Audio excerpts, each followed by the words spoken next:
paling suspense. Yes, ini yang paling suspense. Kategori pelakon wanita terbaik Festival Filem Malaysia yang ke-34. Tanpa membuang masa, mari kita menonton pencalon-pencalonnya. Silakan. Calon pelakon wanita terbaik. Khadijah Tan, jangan pandang belakang. Aku tahu asal usulmu. Nabila Huda, Telaga Suwiram.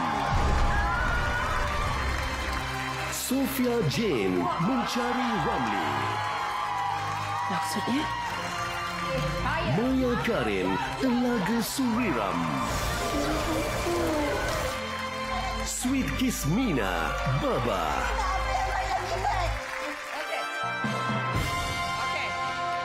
Diorang tak naik pula.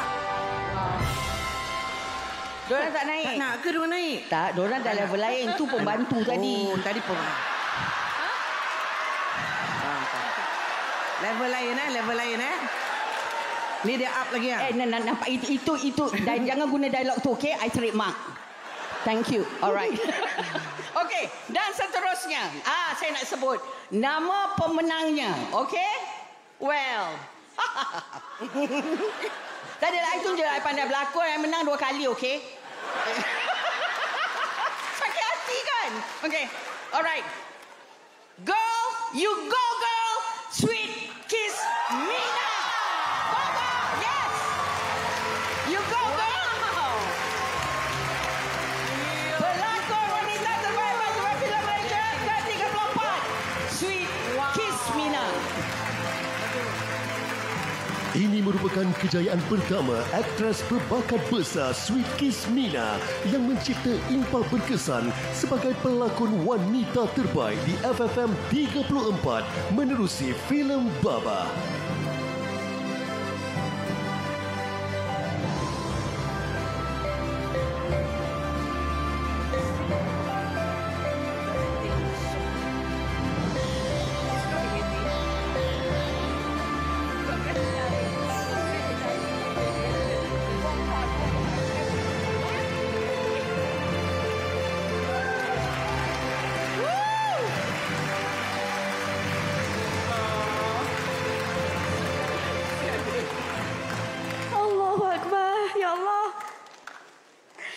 Alhamdulillah, terima kasih, syukur kepada Allah Subhanahu Wa Taala.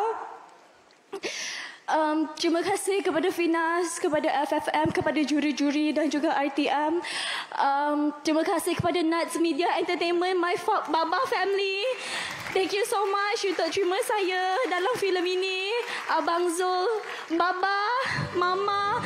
Thank you everyone and especially my mom. Daripada I kecil sampai besar, thank you Mama, this is for you.